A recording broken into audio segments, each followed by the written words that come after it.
Nakushukuru MC. Waheshimiwa, naomba tukae.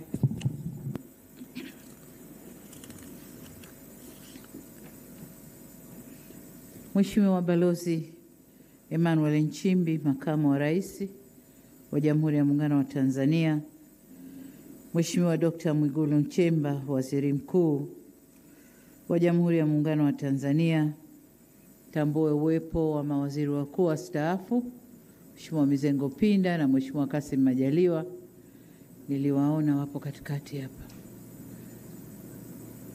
Asante sana. Asante sana. Viongozi, makamo mwenyekiti wa Chama cha Mapinduzi, Mheshimiwa Steven Wasira na katibu mkuu wa Chama cha Mapinduzi, Mheshimiwa Musa Zanzungu, spika wa Bunge na viongozi wote waliotoka kwenye muhimili wa Bunge, Mheshimiwa George Masaju, jaji mkuu, na wote waliotoka kwenye muhimili huu wa mahakama, Balozi Dr. Moses Kusiluka, katibu mkuu kiongozi, ambaye pia ni mkuu wa utumishi na katibu wa baraza la mawaziri, waheshimiwa mawaziri na manaibu mawaziri mliopo, makatibu wakuu, wakuu wa vyombo vya ulinzi na usalama, mkuu wa mkoa wa Dodoma ndugu yetu Rosemary Senyamule, viongozi mbalimbali wa serikali mlioko hapa,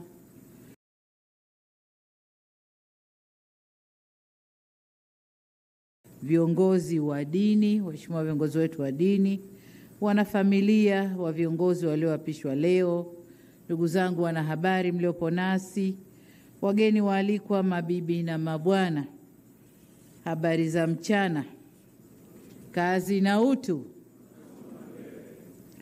Ndugu zangu, kwanza ni shukrani kwa Mwenyezi Mungu tujalia leo kuweza kuweko hapa kwa kazi hii maalum tulioipanga. Tunamshukuru sana Mungu.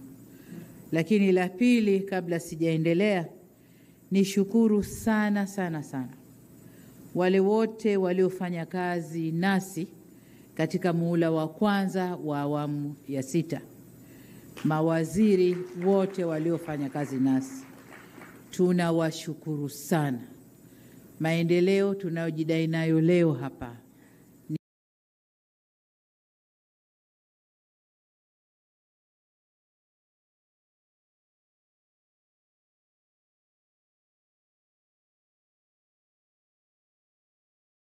ni mchango wao mkubwa sana, tumefanya nao mpaka tulipofika. Lakini kazi hizi ni kupishana. Kwa hiyo wamepishana, tuna timu mpya na kongwe imechanganyika ili tuende tukaendeleze mapambano ya maendeleo kwa wananchi. Ndugu zangu mawaziri na manaibu mawaziri mlio hapa leo, tuko hapa kuwashuhudia mkikubali kubeba majukumu. Tuko hapa kugawana majukumu. Mmeapa na wizara zenu mbalimbali. Hayo ndio majukumu ambayo mmekubali kubeba, na ni imani yangu kwamba mmeyabeba kwa moyo mkubwa. Mmeyabeba kwa moyo kwamba tunakwenda kutumikia watu. Majukumu tuliopeana leo, dhamana tulizopeana leo, ni dhamana za kazi na si fahari. Kwamba na mimi ni waziri ikawa ndio fahari ulikotoka, unakokaa na kwengineko. Hapana. Tumebeba majukumu ya kwenda kuwatumikia wananchi. Kauli mbiu yetu, kazi na utu, tunasonga mbele. Na ule utu uanze na sisi wenyewe. Sisi wenyewe viongozi, mawaziri, manaibu mawaziri, ambao tunakwenda kuwasimamia wengine. Utu uanze kwetu sisi. Nadhani mkiangalia neno utu lina maana pana sana. Kwa hiyo kwa maana yoyote ile, utu uanze na sisi, halafu tuoneshe utu kwa watu wetu, kujenga utu wao, kuheshimisha utu wao, utu wa Mtanzania. Hiyo ndio kazi yetu. Sasa kwa wale watakaobeba uwaziri kama fahari, nimeapa leo na mimi nimeukwaa na watanijua huko mtaani, basi tunafuatana polepole. Mnakwenda lakini tuko nyuma yenu, tuko migongoni kwenu. Miaka 5 si midogo lakini si mingi sana. Kwa hiyo mimi sio ni shida kubadilisha, na mnanijua. Na kipindi fulani mlishanisema nabadilisha sana. Nikasema ndiyo nabadilisha mpaka nipate yule ambaye atafanya kazi na mimi kwa moyo mkuu na kwa moyo mmoja. Kwa hiyo ndugu zangu mawaziri, kazi yetu hapa kuanzia leo ni kuwajibika kwa wananchi, ni kuwajibika kwa taifa hili, ni kuwajibika kwa nchi yetu Tanzania. Hiyo ndio kazi yetu. Bahati mbaya, mambo ambayo tumeahidi kwa wananchi au kwa taifa hili ni mengi mno. Kama nilivyosema kwenye hotuba yangu ya bunge juzi, ni mengi mno, lakini muda wa kuyatekeleza ni mchache sana, mchache mno.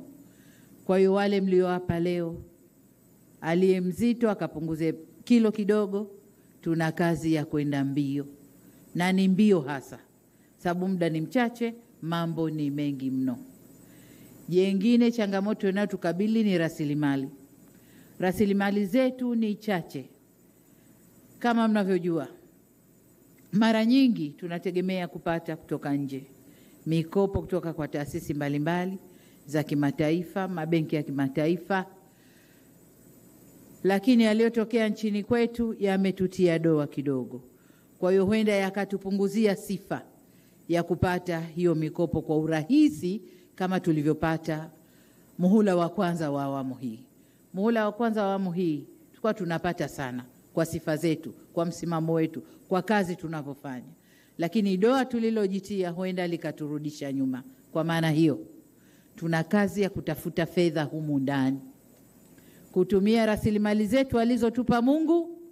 Tutaangalia njia gani tutazitumia tupate fedha ili tukatekeleze miradi ile ambayo tunakwenda kutekeleza. Kubwa zaidi, awamu ya pili, muhula wa pili wa awamu ya 6, tutaanza kufanya miradi wenyewe, alafu mashirika yatatukuta njiani, tutakwenda nao.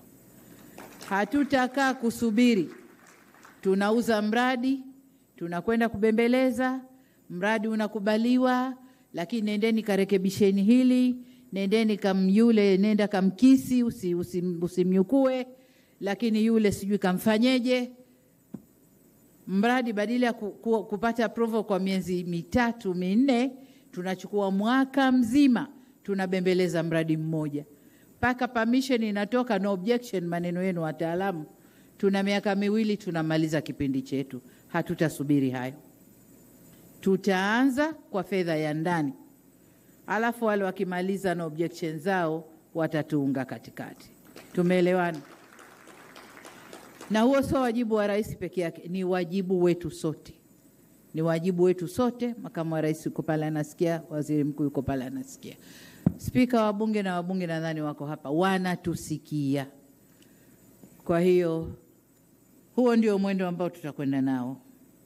Tuliahidi kufanya mambo ndani ya siku 100 za kazi.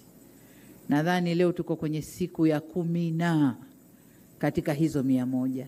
Kwa hiyo wale wote mlio hapa ambao ahadi za siku 100 zinagusa wizara zako, makatibu wakuu wenu hawajabadilika, wako pale wamejitayarisha, kaunganeni nao, mpiki hizo ahadi, tuziendeleze, tuzitekeleze kwa kasi kubwa.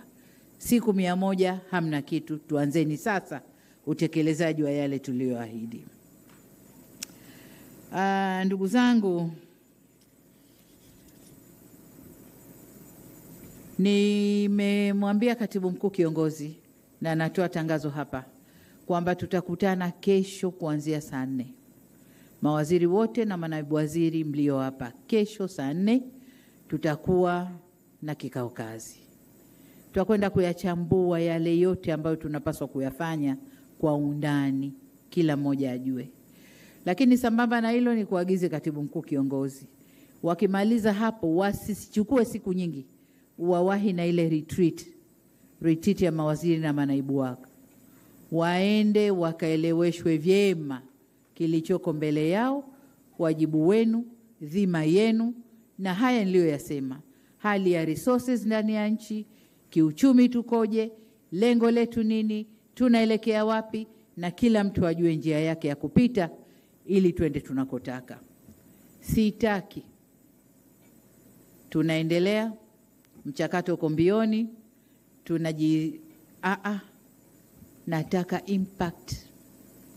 Tukikubaliana mradi impact, matokeo kwa wananchi, sio matokeo ofisini kwako. Hapana, tumefikia hapa, bado hapana.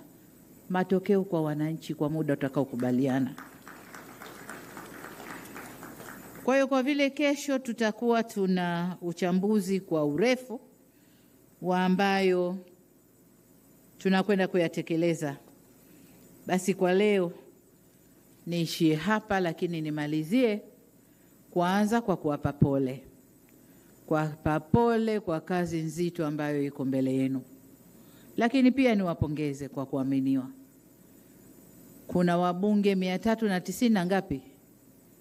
394 sijui na 93. Lakini haya namba yoyote. Lakini nyinyi ndio mmeibuka kuwa mtamsaidia rais kwenye wizara zile tulizogawana. Nyinyi ndio mmeibuka.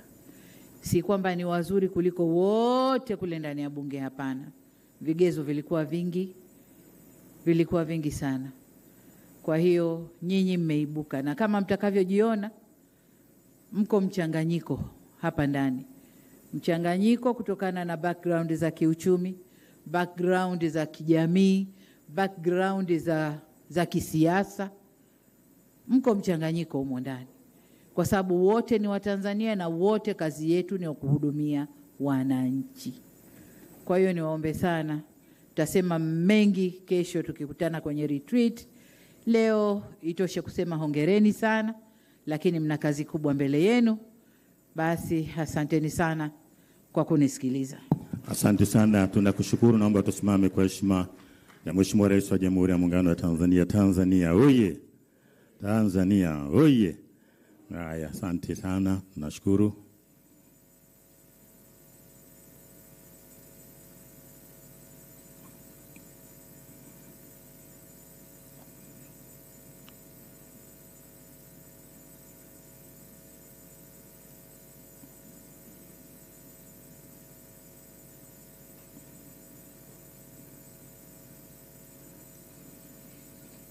Naomba tukae.